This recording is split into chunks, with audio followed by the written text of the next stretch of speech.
بونجور يا حلوين، يا رب تكونوا بكل خير. انا صاحيه النهارده الحمد لله، عندي طاقه كبيره جدا ان انا اصور فيديوز. جريت الطاقه خلصت. نعم حاضر. الشمس جامده جدا، بس انا مضطره ان انا اعمل لكم الفيديو هنا علشان بره مش عارفه اظبط قوي الاضاءه وكده، ومش عارفه اطلع بره خالص عشان المكان هنا هادي قوي الى حد ما، الى حد كبير، فمش حابه ان انا يكون صوتي عالي بره.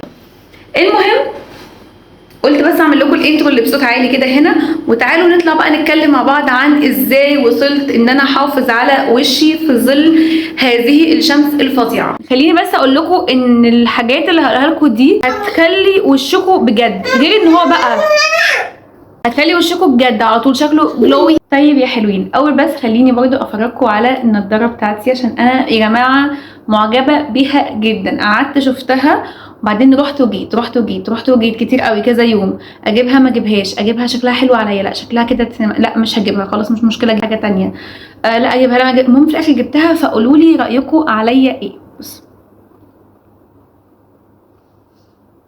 ايه رايكم؟ سينماتيك قوي، صح صح؟ حاسه ان شكلها حلو قوي.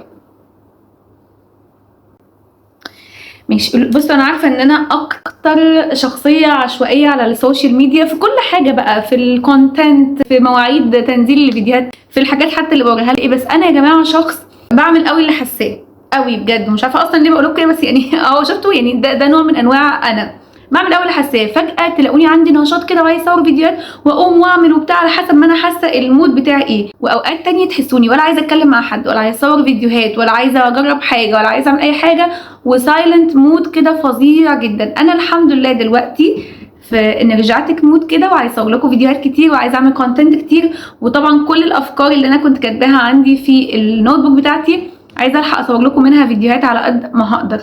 بوقفني حاجتين، بوقفني الوقت، ان الوقت ضيق جدا، اليوم مش مساعدني خالص، في اوقات قليله جدا اللي بكون فاضيه فيها ان انا اعمل فيديو. تاني حاجه انه انا طبعا حاجاتي مش كلها هنا معايا، يعني معايا حاجات معينه، سواء بقى في اللبس، سواء في الميك اب، في السكين كير، في الحاجات كلها اللي معايا، فمش بعرف ان انا اصور لكم فيديوهات كتير. خلينا بقى نتكلم في الموضوع اللي احنا عاملين عشانه الفيديو ده، ازاي توصلي ببشرتك لاحسن بوينت ممكن توصلي فيها.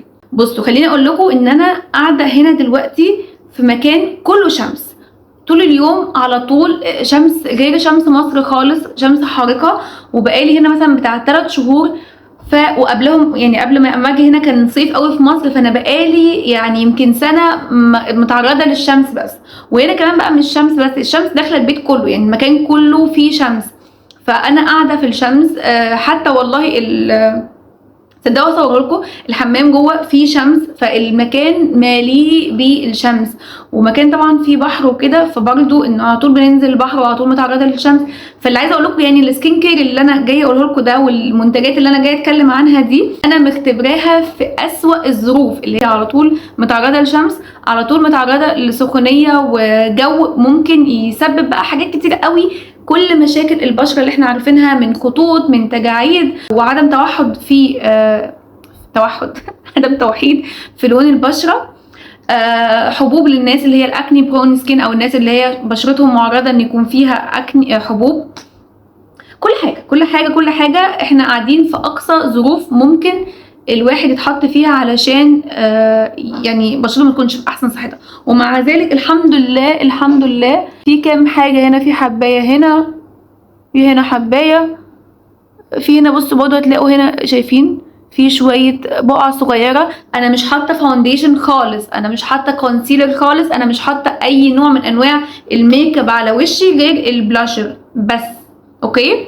وطبعا بقى حاطه لاشز بس، وحاطه روج بس. شايفين يعني ده كده المفروض ان هو سكين بس، يعني انا حاطه اهو. اولا ودي حاجه مهمه جدا، ويمكن الحاجه مشجعاني اكتر ان اعمل فيديو، ان انا استبدلت كل المنتجات المقاطعه اللي احنا مقاطعينها، او الكلمه اللي انا بحب استخدمها دايما، احنا مش مقاطعينها، احنا خلاص فعلا استغنينا عن المنتجات دي، بمنتجات تانية، وهي براندز اكتر بتكون كوريا، فيتنام، ماليزيا، حاجات ناحيه بقى شرق اسيا والكلام ده. انا اصلا عايزه اقول لكم ان انا بصراحه والله من قبل حتى المقاطعه انا كان عندي منتجات كتير قوي من منتجات كوريه يعني، وانا اصلا بميل جدا للسكين كير الكوري، لان هم ناس بيهتموا جدا ببشرتهم وبيهتموا قوي بكل حاجه تخص السكين كير. انا المنتجات اللي عندي كلها برضو الحمد لله هي معانا مش تبع المقاطعه خالص. فبس كده خلينا ندخل على طول في الفيديو. هقول لكم ايه، هقول لكم الستبس الخطوات اللي انا بمشي عليها، وفي نفس الوقت هرشح لكم منتج للخطوه دي. اول حاجه واهم حاجه في السكين كير روتين بتاعك هي ان انت تغسلي وشك، تنضفي وشك وتاكدي ان وشك نظيف علشان يبدا يستقبل اي حاجه، وعلشان تكون المنتج اللي انت بتحطيه فعلا محطوط على حاجه نظيفه فالبشره تستفيد منه. لو وصلتي ان انت تجيبي غسول مناسب لبشرتك وفعلا بينظف البشره من جوه، ده بنتكلم في 30-40% من السكين كير روتين بتاعك. اوكي، فانا بستخدم غسول، هو غسول كوري مش موجود معايا دلوقتي يعني، ولو حاولت ادخل اجيبه من جوه هتحصل كارثه وغاليه هتضحك. اوكي، بس عامه انت بقى هاتي الغسول المناسب ليكي. فيعني الخطوه خديها، سواء البيز بتاعه جل، سواء البيز بتاعه كريم، او حتى في حاجات اللي بتبقى زي ميلك فوم اللي هو البيز بتاعها الميلك، او مثلا الحاجات اللي بتكون زي الفوم خالص كده زي الميه، وفي يعني مليون حاجه، مليون تركيبه ومليون شكل من اشكال الغسول. انت هاتي اللي بيناسب بشرتك. ويا سلام لو بتعملي ميكس ما بين حاجتين، مثلا تكون حاجه كريم وحاجه فوم، او حاجه مثلا جل اكتر، وحاجات اللي هي بتبقى مثلا ليها علاقه تبقى حاجات بتنظف وحاجات البيز بتاعها مائي، لانه الكوريين بيعملوا كده. ودي حاجه بتفرق جدا، انه في نوعين من الاوساخ والاتربه في وشنا، اللي هي الدهون والحاجات اللي بواقي الميك اب بقى والجلد الميت والكلام ده. فلما بتستخدمي نوعين من انواع الغسول بيساعدوا ان انت كمان تتخلصي من النوعين من الاوساخ دي على وشك، سواء الجلد الميت او بواقي الميك اب، او كمان الدهون والحاجات اللي بتكون قافله المسام زياده. اوكي، فاستخدمي نوعين لو متوفر بالنسبه لك. مش متوفر بالنسبه لك استخدمي نوع بس يكون مناسب جدا لبشرتك وانت مجرباه. تاني حاجه واهم اهم اهم حاجه في سكين كير كله، ان انت ترطبي وشك كويس. بعد ما غسلنا ونضفنا وشلنا كل الحاجات الزياده اللي بتلاقي وشك بيكون ناشف خالص، لازم بقى تتاكدي انك ترطبي وشك كويس قوي. وغلطه كنت بعملها وكتير قوي مننا بيعملها وستيل يعني بيعملها، لان هي حاجه مش غلطه، هي حاجه احنا بنعملها، ده طبيعي ان احنا بعد ما نخلص وشنا غسيل وشنا بننشف وشنا. لا يا جماعه، خصوصا دلوقتي حتى في الشتاء، وحتى لو في الصيف الشمس الجامده دي، المرطب بيشتغل 10 اضعاف اكتر بطريقه احسن لما بتستخدميه على وش مبلول او اتليست وش مندي. فهاتي المنديل نشفي بس بالراحه كده الميه الزياده وخلي وشك مندي. وتاني خطوه هي ايه؟ التونر. اوكي، انا بستخدم براند كوري، ده شكله اسمه طبعا مش هعرف اقراه، ممكن لو حد عايز ممكن احط له الصوره يعني في الكومنتس او كده، او اكتب لكم اسمه في الكومنتس لو انتوا حابين تعرفوا البراند ايه. بصوا عامل زي الميه خالص، شايفين عامل ازاي اهو؟ شايفين كانه اهو، بصوا ميه خالص اهو.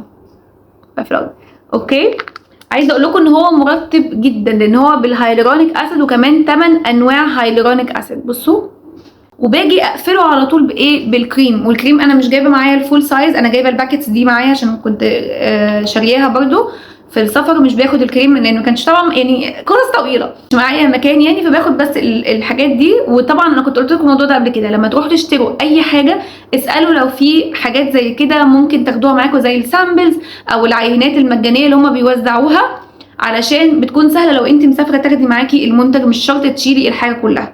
اوكي، بستخدم على طول المرطب بعدها. والمرطب ده انا عايزه اقول لكم، خليني برده اوريه لكم كده هفتحه. بصوا ناعم ازاي اهو، بصوا ناعم ازاي برضو كانه ميه اهو. مجرد ما حطيته بصوا على طول خلاص اتشرب اهو. وشايفين بتلمع ازاي؟ كانك حطيتي ميه، فبتحسي ان انت وشك بجد بلامبي كده. وبصوا اهو اللي هو تحسوا ان هو ايه، في صحه كده وما شاء الله، بيكون مورد حتى لو انت تعبانه. اوكي، شايفين ايد اللي مش مترطبه برضو ناشفه شويه، زي ما انا على طول طبعا برطب يعني. شايفين دي اهو بتلمع اكتر وشكلها جلوي اكتر. اوكي، تالت حاجه واهم حاجه بالنسبه لي في السكين كير، وممكن تقفي عندها لغايه هنا، سان سكرين. طبعا كوزر اكس حاجه براند مشهور جدا دلوقتي على الانستجرام، كل الناس بتتكلم عنه. البراند ده براند كوري برضو ورهيب، وده اللي انا حاطاه، وده اللي بيعمل اللمعه الجميله دي في الوش. بصوا بقى يا جماعه شكله عامل ازاي. انا عندي منتجات كتير قوي تانية، او عندي ستيبس تانية كتير قوي، بس انا لو انت هتكتفي بسكين كير قليل اكتفي لغايه هنا وزودي عليه سان سكرين وكده يا ستي تمام. اوكي هنكمل بقى، هكمل واقول لك الحاجات التانية ايه. بصوا اهو ده كريمي اكتر وطبعا تقيل بس برضو في نفس الوقت لما بوزعه بيروح كده اهو، بيكون برضو لون الجلد عادي جدا، بيسيب بس لمعه باينه حتى على وشي. بصوا اهو انا بصراحه بحبها ومش بحب اطفي اللمعه دي، بحبها وريحته جميله كده وفريش، وتحسوا ان انتوا ايه يعني. عايزه احط شويه عشان انا نازله كمان شويه، خليني احط شويه على ايدي وتحسوا ان انتوا نازلين اهو. بصوا حطيت قد ايه عشان احط بس على ايدي عشان نازله كمان شويه في الشمس، فخلاص السان سكرين ده بقى حياتي يعني، خلاص بجد ناقص اشربه بجد يا جماعه. ان انت تحطي واقي للشمس او السان سكرين بيفرق معاكي جدا جدا جدا في ان انت ما تظهرلكيش اصلا المشاكل اللي احنا بنقعد نعالج فيها بعد كده كتير قوي. حطي سان سكرين حتى لو انت قاعده في البيت، في ناس كتير قوي الشمس بتدخل عندها البيت، فحطي السان سكرين طول ما انت قاعده. انا بقى بصراحه بعمل حاجات تانية، ايه هي؟ ان انا بحط كريم للعين. اوكي انا بحس ان العين مهم جدا ان اهتم بيها، خصوصا لو انت فوق ال30 فلازم جدا تهتمي بالعين، لانه بيبان عليها جدا الاجهاد والخطوط والجفاف، ولو عندك حتى مشكله صحيه عالجيها لانه بيبان جدا على العين. دي حاجه. تاني حاجه بهتم برضو جدا بشفايفي ان انا احط ليب بالم، وبقالي فتره بجرب المنتج ده، كنت استخدمته معاكم امبارح في المفروض ان هو بينفخ الشفايف شويه، واستخدمته معاكم امبارح في النايت روتين بس بحطه بالليل بس. اوكي انا طبعا مش حاسه بصراحه باي تاثير منه، ولا بينفخ الشفايف ولا حتى بيرطبها ولا اي حاجه، فما اقتنعتش بيه قوي. المفروض ان هو اسمه ليب بلامبر يعني بيملى الشفايف مفروض كده ويخليها شكلها حلو، بس انا بصراحه ما حسيتش بكده. تنظيف البشره كل فتره على قد ما تقدري، اللي هو التنظيف العميق اللي هو بتروحي بقى عياده تعمليه، لان انا سمعت ان البخار غلط، مع ان انا بصراحه بحب البخار، بس بقيت بكتفي ان انا البخار اللي في الشاور هو اللي اعتمد عليه. وبعد ما بطلع من شاور، بعد ما اكون عامله سكراب كده خفيف لوشي واعمل الكلينزر بتاعي بستخدمه، سواء يعني كلينزر او 2 أو 3، بستخدم النوز ستريبس دي، لانه انا بشرتي دهنيه فبيطلع لي البلاك هيدز كتير عند المنطقه دي كلها، فبستخدم النوز ستريبس دي، وبصراحه جايبه معايا نتيجه، وشايفه ان هي حل سريع لان انت تحسي ان على طول وشك نظيف. فرقت برضو معايا جدا، من الحاجات اللي فرقت معايا جدا. اوكي يا حلوين، اخر حاجه بقى واهم حاجه وهي الميك اب ريموفر. لازم تتاكدي ان انت شايله كل الميك اب من وشك، وكل بواقي الميك اب من وشك، وكل بواقي السان سكرين من وشك قبل ما تنامي، علشان بجد دي حاجه بتقفل خالص المسام، وبتزود جدا من احتماليه ان انت يطلع لك حبوب وبقع، وبتكون حاجه سخيفه جدا. انا بصوا بقى الميك اب ريموفر بتاعي اللي بستخدمه، طبعا كنت بستخدم براند تاني خلاص مقاطعين دلوقتي. بصي مكتوب عليه ايه، بيشيل 99% ريموف up to 99% من الميك اب والدست والسان سكرين، يعني كل الحاجات اللي بنحطيها، التراب كل حاجه. فحاولي برضو تلاقي ميك اب ريموفر كويس ويكون فعلا بينظف وشك. حاجه كمان مهمه جدا اقول لكم عليها، انه شفت بنات بتستخدم ميك اب بيكون منتهي الصلاحيه، يعني تحت بند انه خلاص مش مشكله، او ميك اب مركون بقاله كتير. وانا بصراحه كنت بعمل كده، وطبيعي كلنا بنعمل كده، ان احنا حتى مش بنركز، مش عن عمد يعني، بس مش بنركز احنا جبنا الميك اب ده امتى وبنستخدمه لغايه امتى. فركزي واعرفي انت فاتحه الحاجه امتى، عشان تاريخ الصلاحيه ده مهم جدا، انك ما تستخدميش اي منتج بعد ما بيخلص. اوكي بس كده حلوين. اي ثينك ان الفيديو كان طويل، فمش عايزاه يكون طويل اكتر من كده، واشوفكم ان شاء الله بكل خير. الاول لو الفيديو عجبكم ما تنسوش ان انتوا تعملوا لايك، لان انا فعلا بيهمني جدا اعرف نوعيه الفيديوهات اللي انتوا بتحبوها ومهتمين بيها. ولو عندكم اي سؤال او اي فكره لفيديو جديد اكتبوا لي في الكومنتس. اشوفكم ان شاء الله بكل خير في فيديو جديد. باي باي، وقولوا لي ايه رايكم في النضاره، ما تنسوش. باي.